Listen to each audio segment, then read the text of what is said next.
Joe Conlon at the Boy Heritage Forum. The history behind the Samhain festival in Tlachtga, from my point of view, was research I done in 1997 with John Gilroy for a book. And I learned so much after reading Keating's history and all that was written on Tlachtga and the famous hill and the festival, that I couldn't believe that it wasn't still running, that it was forgotten. I asked a lot of people in that boy about it, and nobody even knew there was a festival, or there was a Samhain, or there was anything to do with this famous hill of Tlachtga. So 11 years ago I put together a group to go up and celebrate Samhain, and there was only 7 of us, and we dressed up imitation like, and most of the attitude of the people there were, I hope to God nobody sees us, they were mad. And the following year I brought on board some other people, there were 24 of us, and then some of my friends from Kells, from the Druid Circle, Adge and Alec McAllister, Ella Kavanagh and Annette Peer, I asked them to come on board, and they did. And the year after, Gemma and her friends, Gavin and Annette, and came on board, and ever since it's gone from strength to strength to strength to, I think, roughly about 650 people this year. Apart from Samhain, the hill was described by McAllister in 1912 as the hub of civilization. After the death of Brian Boru at the Battle of the Boyne in 1014, all the kings of Ireland, or the princes of Ireland, which were kings in their own right, were vying for the high kingship of Ireland. And the battles went on for best part of 20 years. And Lawrence O'Toole sent out his agents, and he says, find the most sacred part of Ireland. And they came back with Tlachtga, Hill of Ward. So he decided to have a senate in 1167. And there was 25,000 people attended that.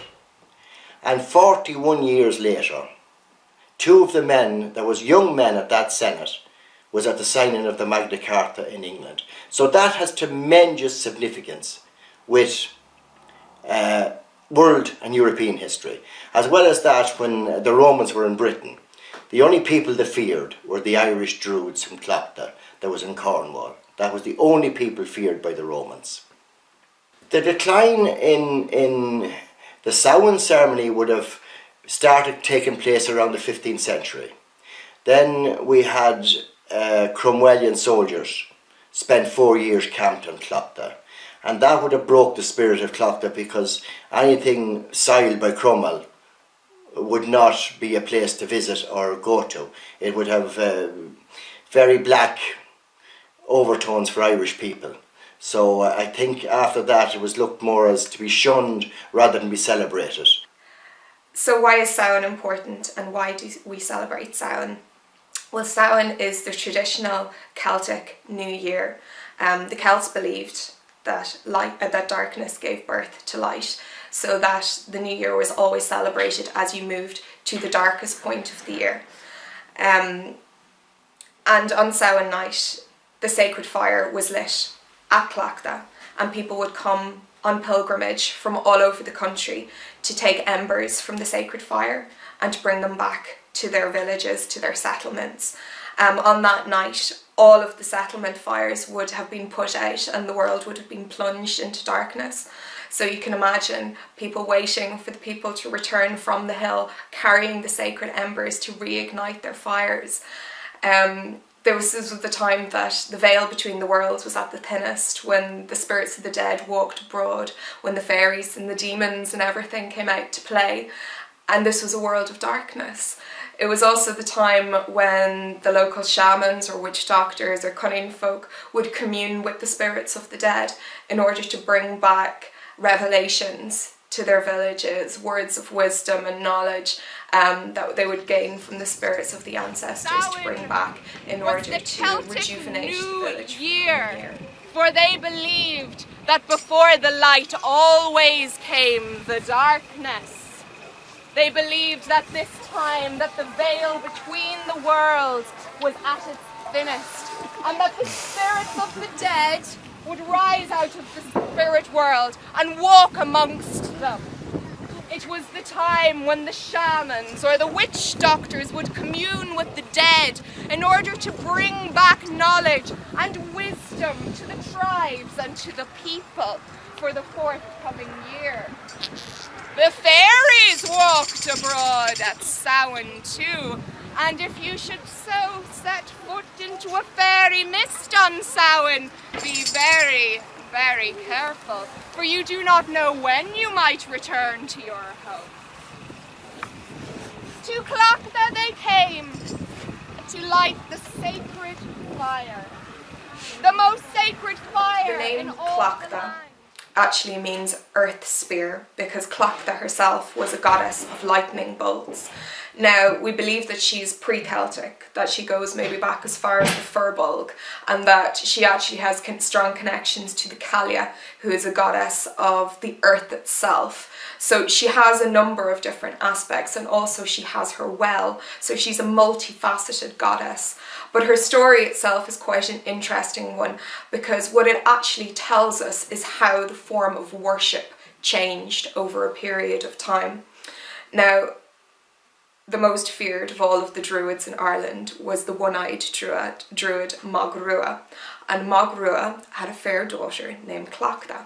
Now, Mag Rua had an insatiable thirst for power, and so he travelled all the ends of the country with Tlachtga, collecting wisdom and knowledge from all of the magical peoples of the countryside.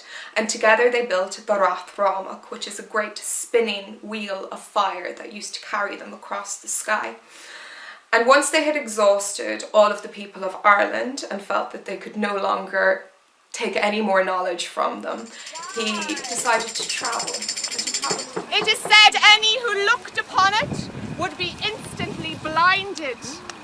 Any who heard it would be struck deaf, and any who touched it would fall down dead.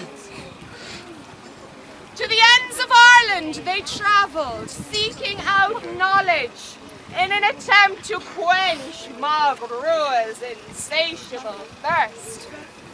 But no, he was never satisfied. Never!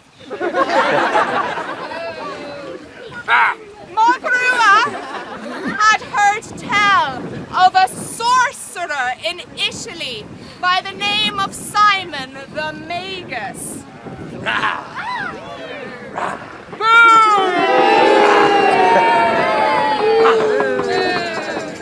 And in him, Mag Rua believed he had found a kindred spirit, someone with as much of an unquenchable thirst for power as he had. It is said that Simon the Magus had learned the arts of healing from Jesus Christ himself, where he met a magus called Simon, who it is said learned the arts of healing from Jesus Christ himself, but had placed himself above Jesus Christ and was therefore known as the first heretic. It's also said that Simon Magus had learned the art of flight from the birds and could communicate with them. So Mag Rua and he were kindred spirits, to say the least, but they were also a little bit lazy, and they decided to send Tlachtga on a worldwide mission to bring back all of the knowledge and all of the wisdom from all of the magical peoples of the world to them, so that they might be the most powerful men in the world. And so Tlachtga did fly to all the four corners Simon of Magus the earth, and Mag Rua bringing got to all of talking, and they thought, we would like more knowledge, we would like more wisdom, but we're too bloody lazy to go and get it for ourselves. So we'll send Tlachtga to the ends of the earth in order to find all of the wisdom and send her to all of the magical peoples of the world to bring it back to us. But when she returned to Italy and willingly handed over all of the wisdom that she had found on her travels, Mag Rua and Simon Magus looked upon her and realised that she was the most powerful, and she was the wisest among them, and their jealousy knew no ends.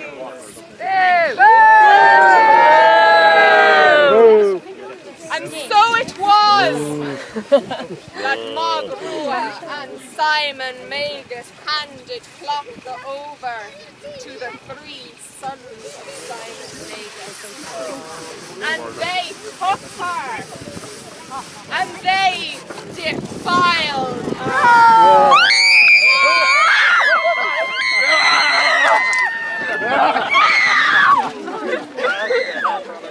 And 9 months later, Tlachtga crawled back to the hill of Ward, to Tlachtga. And there she gave birth to 3 sons. And in her last dying breaths, because the childbirth was so dreadful, she cried out the names of her sons, Durub, Cuma and Muach, whose names actually mean Leinster, Connacht and Munster. And she said that as long as we remembered the names of her son, then no foe could come and take the sovereignty of Ireland. So she is a sacrificial goddess. What the story is really telling us is that initially we had the worship of Tlachtga. She's an elemental goddess. She's an earth goddess and goddess of lightning bolts. Then we have Ruith come along with his one eye in the flaming across the sky, which is the movement into the worship of the sun and the sun god. And then we have Simon Magus, who is a biblical character, which takes the other side, the patriarchal side, and overthrows all of that again. So there we bring the biblical side in and the Christianity side in. So it's actually showing us a progression of how people worshipped over a long period. Can we start singing the Tlachtga? Okay. Tlachtga, lady goddess fair, come unto us on frosted air. Gird our purse by pale moonlight, light our fires on Samhain night. I am Tlachtga as well. I was here from the beginning of time, and I'll be here until the end of time.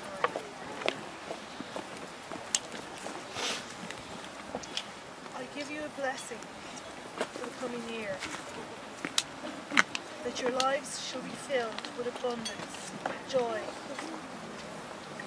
happiness, and most of all love.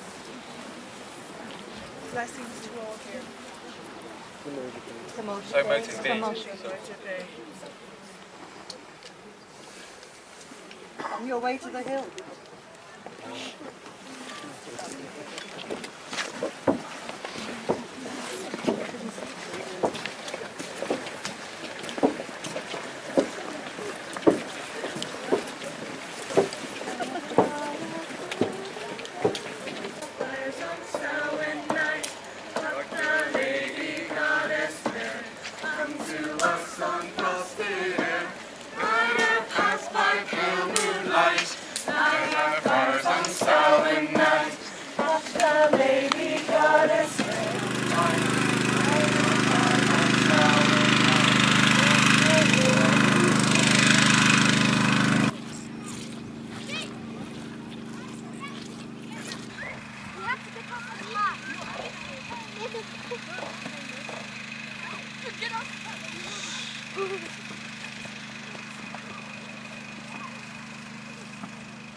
Okay, we have a second one to teach you now. Get into the spirit of it, you'll be fine. Are you ready? Yes. Come on, a bit more enthusiasm. Are you ready? Yes. That's it. 1, 2, 3, 4. Hoof and horn, all that dies shall be reborn. Fire and rain, all that dies shall live again. Lovely. Now comes the really interesting part. When we split you in half, and we get one half singing the Tlachtga chant, and we get the other half singing the hoof. Yes, that's what I like to hear. Okay. 1, 2, 3, 4. Tlachtga, lady goddess fair, come to us on frosted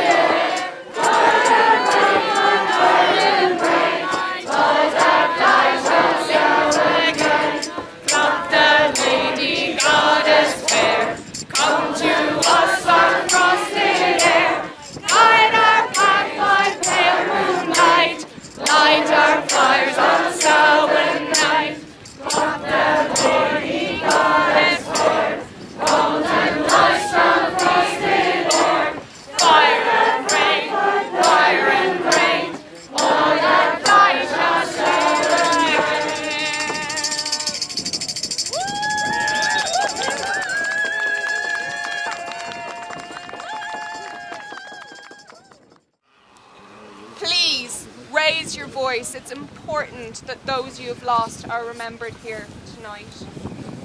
I would like to remember Catherine McGowan. Anyone at all? Doreen Valiente. Roy Bailey. Stuart Farrer. Tom Kieran. Lawrence Kieran. Amy Winehouse. Brian Shaw. Robert Hodgson. David Cassidy. Ellen McPherson. Margaret Little. Angela Johnson. Tommy Gaffney. Alan Hopkins. Isaac Bernowitz.